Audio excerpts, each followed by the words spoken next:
The gavel cracked through the heavy silence like a thunderclap, but it wasn't enough to drown out Pam Bondi's voice as she rose from her seat, eyes blazing beneath the courtroom lights. Her words hit the chamber like a battering ram, firm, unyielding, and loaded with fire.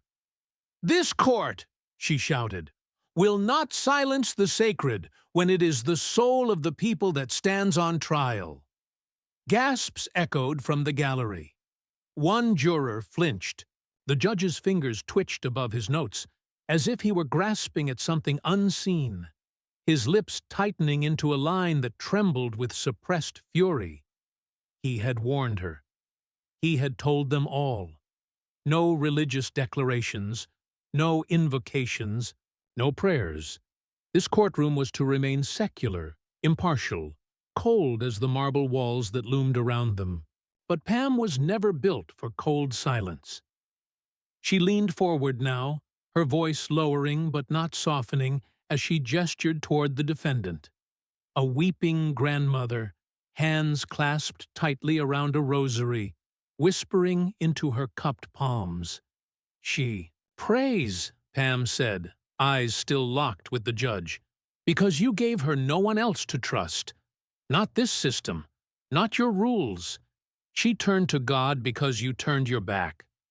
The judge's chair creaked as he shifted, his face darkening. "You are out of line, Ms. Bondi." Pam didn't blink. "No, Your Honor. I'm exactly where I need to be." The room swelled with tension. The prosecutor leaned back, crossing his arms, a thin smirk twisting his lips. Reporters in the back scribbled furiously, their pens scraping like claws. A deputy at the door stepped forward, hand drifting to his radio. "She defied a direct order," the judge snapped, pointing an accusatory finger. "This is contempt, pure and simple." Pam's response came like a shot of lightning. "No, this is conviction. This is what it looks like when a citizen refuses to bow to tyranny wrapped in black robes." A murmur surged through the spectators, anger, awe, disbelief. The judge slammed the gavel again, so hard it cracked the wood. "That's enough! Sit down or be removed." But Pam stepped closer to the bench, her voice louder now, vibrating with righteous fury. "You can remove me, but you can't erase the truth. You can jail the faithful, but you'll never silence the faith." And that was when the judge lost it. He sprang up from his chair, veins bulging at his temple, shouting over the clamor. "This is my courtroom, not your pulpit." "And yet here you are," Pam shot back, eyes flashing like stormfire, "preaching your own gospel of fear and control." The courtroom exploded. Half the gallery stood in stunned applause. The other half screamed for order. The bailiffs rushed forward. Cameras flashed. The air was thick with heat, electricity, and something far more primal: belief. Pam didn't flinch. Even as the deputies closed in, she turned one last time to the judge. "You fear the prayer because you fear the power that answers it." The judge's mouth moved, but no sound came out. His rage had burned past words, past law. All he could do was point, shaking, as the storm he tried to contain broke loose around him. And Pam Bondi stood tall in its center. They grabbed her arms, but she didn't resist. Her spine was straight, her eyes forward, as though she were being escorted to a coronation rather than dragged out for contempt. The clatter of her heels on the polished courtroom floor echoed like a drumbeat, each step amplifying the riot in the room, voices rising, phones recording, reporters shoving for a clearer view. The judge bellowed for order, his voice cracking, but there was no reclaiming it. The storm was hers now. From the defense table, the elderly woman, her client, stood, rosary still clutched tight, tears streaking her face. God bless you, she whispered, not to the room, not to the cameras, but to Pam alone. Pam turned her head slightly, enough to catch the woman's eye.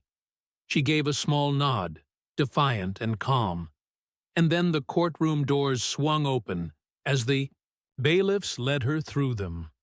The hallway was chaos, staff shouting into radios, journalists swarming like vultures with their mics outstretched, each one firing off questions like bullets.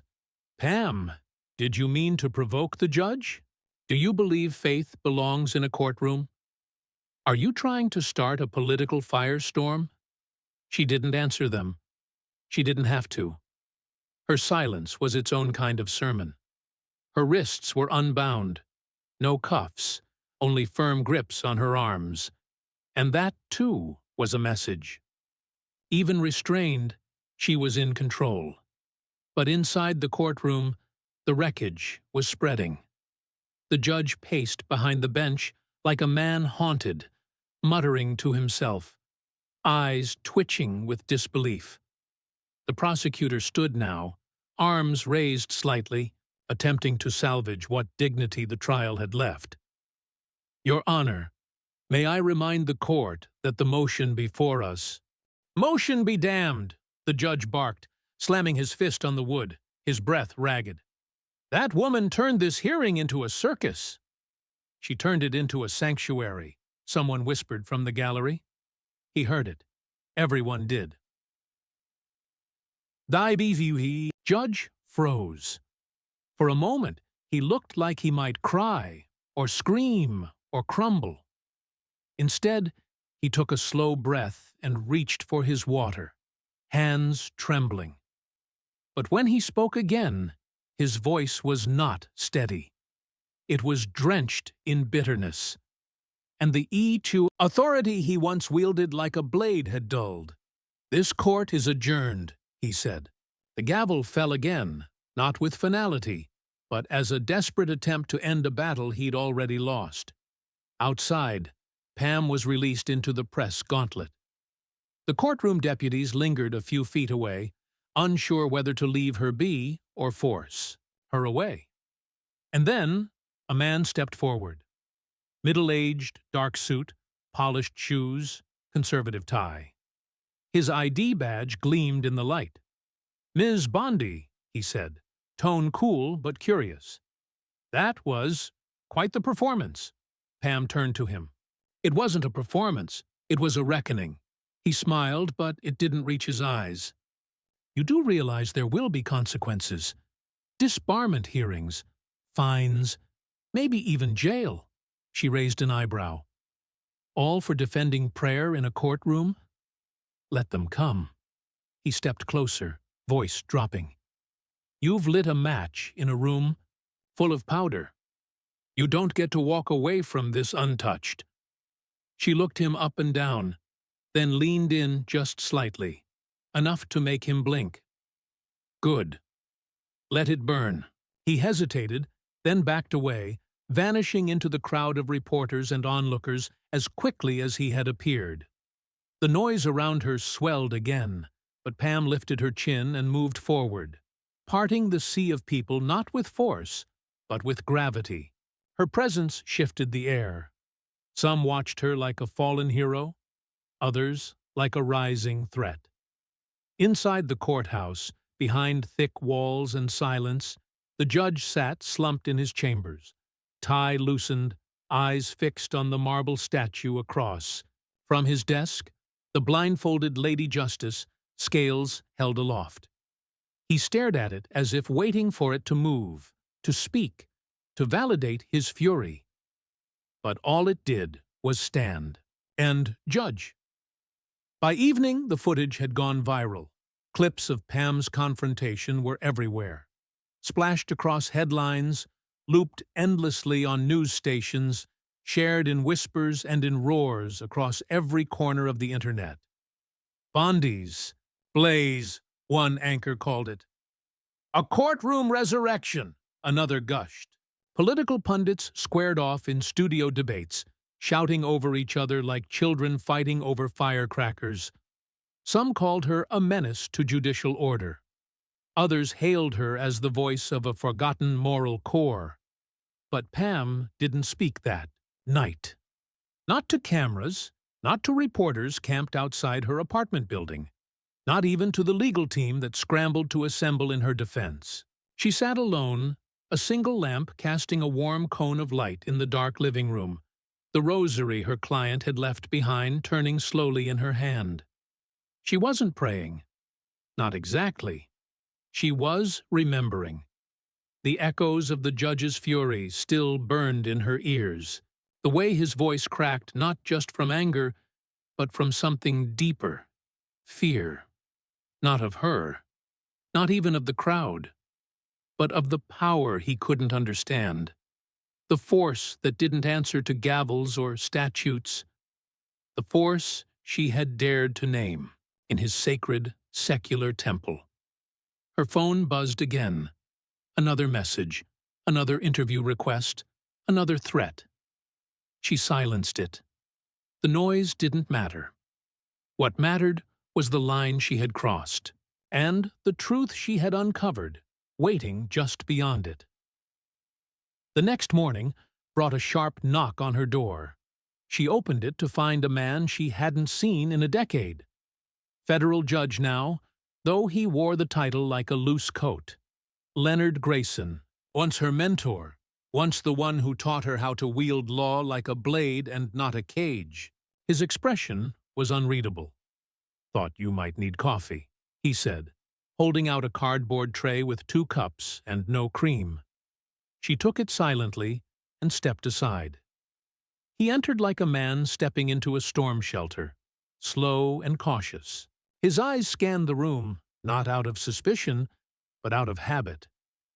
"You knew what you were doing," he said finally. "Every word, every step. You planned it." "I knew the risk," she answered, "and I knew who I was defending." He nodded, then looked at her. "You also knew it would become a wildfire." She sipped the coffee. "It already was. I just stopped pretending it wasn't."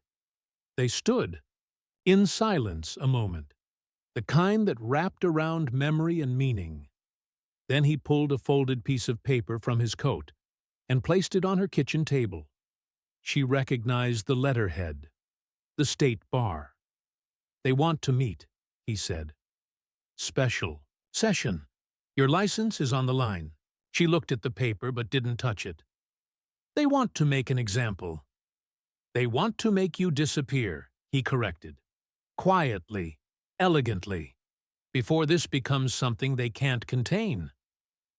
Pam looked him in the eyes, her voice low and certain.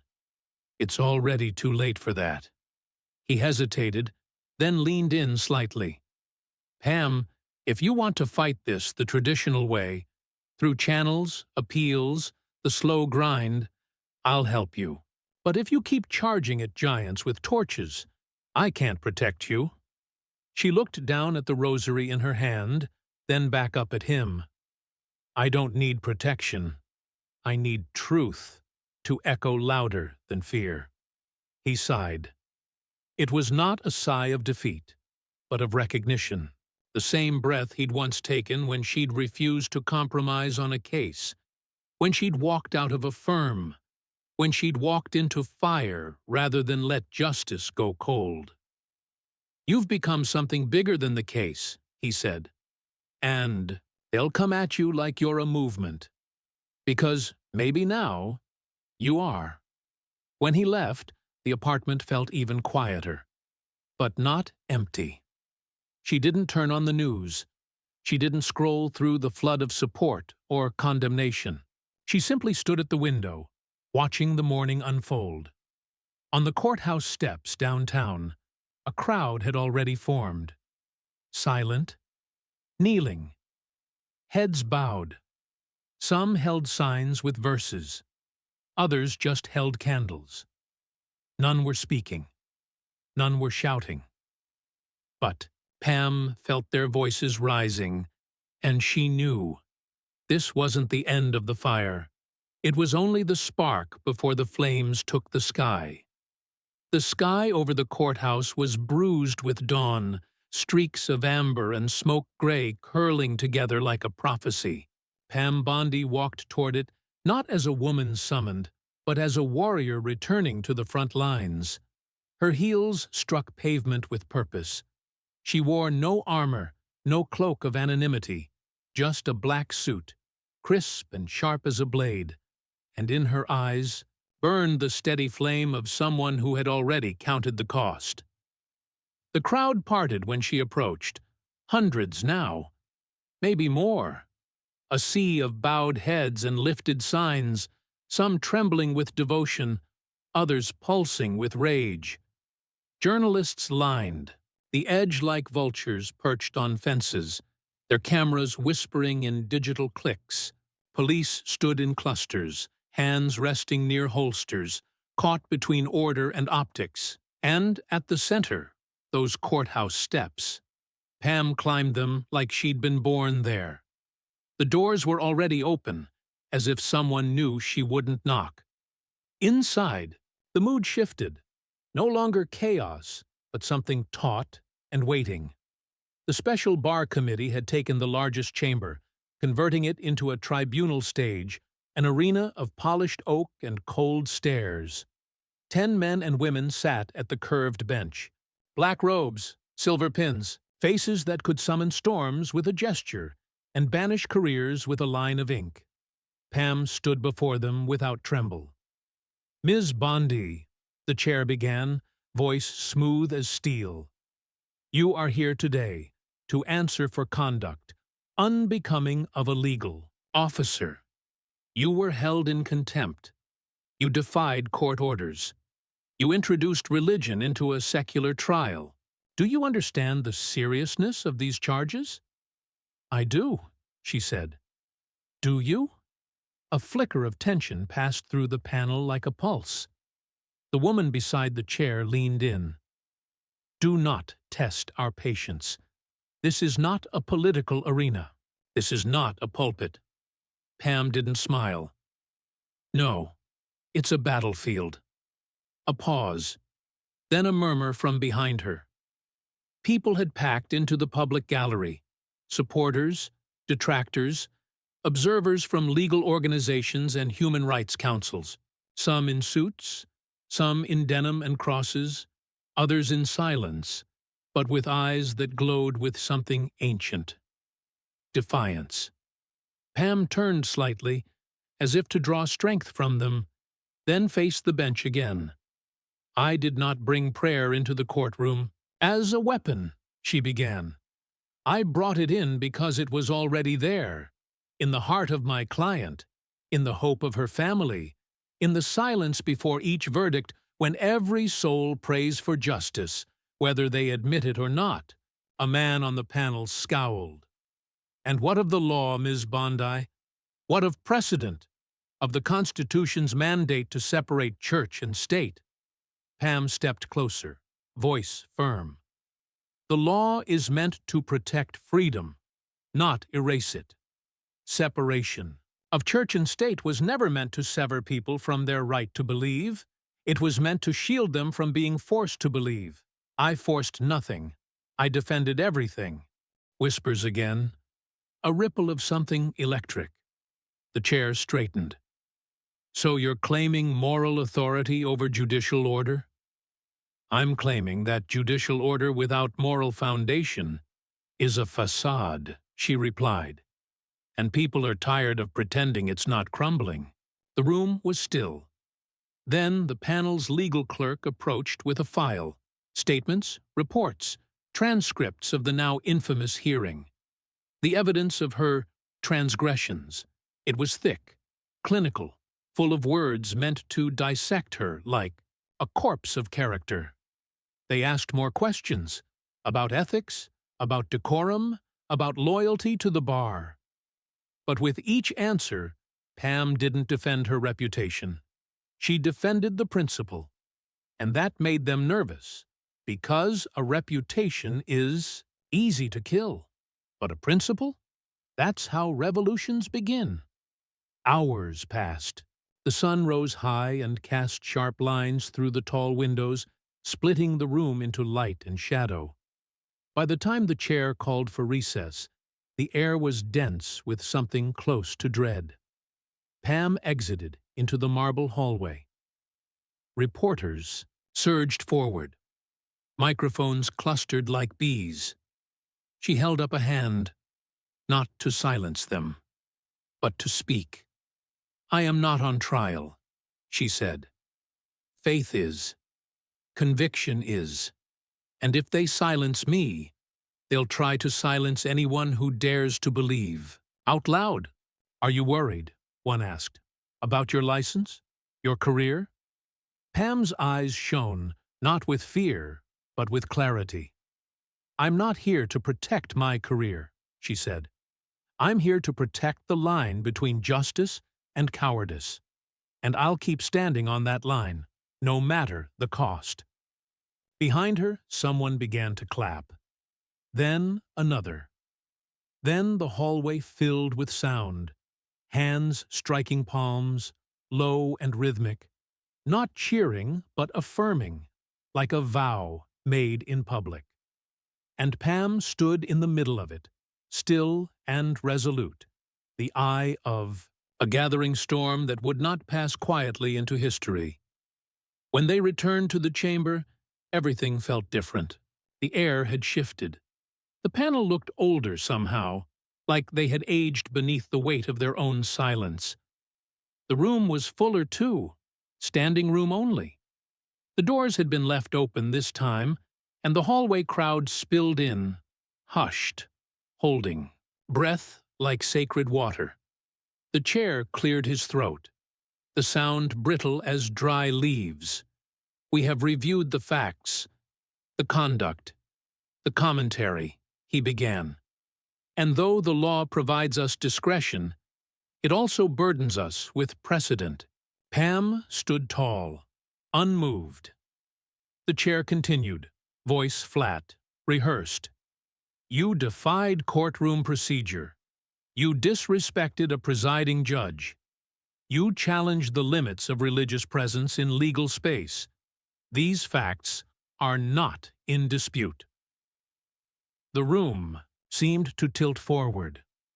"Therefore," he said, lifting a prepared statement, "the recommendation is—" But he never finished. A woman from the gallery suddenly stood. She was young, probably mid-20s, dressed modestly, but with eyes burning through the marble and the robes. Her voice trembled only for a moment. "She defended me." The panel turned, confused, annoyed. "She defended people like me," the woman said louder now. "People who were told their faith had no place in public, no place in court, no place in power." "Order," the chair snapped. But another voice rose, an older man in the back. "She gave me courage. She made me remember why I swore an oath. Then a veteran. She stood when no one else would. Then a pastor, a nurse, a college professor. One by one they stood, and each time the gavel fell, another rose. The chamber swelled with living testimony. Not legal argument, but something purer. Witness. Pam said nothing. She stood in the center of it all, eyes full but unblinking, letting the moment rise around her like a chorus. The law couldn't silence. The chair was white-knuckled on the bench now, his voice strained. "This is not permitted!" But then Judge Leonard Grayson appeared in the rear doorway. He didn't walk. He strode, his robe trailing like shadow, and the room split as he passed through. "You've heard the law," he said as he approached the bench without invitation. "But have you listened to the people?" The panel shifted. Several stiffened. One lowered her gaze. Grayson turned to the crowd. "Let me speak, not as a judge, but as a man who still believes in what this system could be." He looked at Pam then. She didn't break the law. She broke the silence. A beat of stillness. Let that be the precedent, he said. Let that be the line we write today. And then he walked away. There was no vote, no unanimous decision. Just the slow, reluctant lowering of papers. The lead chair stood once more and stared at Pam, eyes flickering with something between defeat and revelation. "This hearing is adjourned," he muttered. "No action will be taken at this time." The gavel tapped like a whimper, and then it was done. The courtroom didn't erupt. It breathed. One long exhale, centuries long, sacred and shattering. Pam stepped outside into a sun she hadn't seen in hours. It hit her skin like truth. The crowd erupted the moment they saw her. Cheers, tears, hands lifted, flags waving. Not for politics, but for principle. She didn't raise her arms. She raised her eyes toward the flag, toward the sky, toward something no courtroom could define. And behind her, etched forever in the marble of the courthouse wall, was the echo that would outlive gavels, careers, and even headlines. You can jail the faithful, but you'll never silence the faith.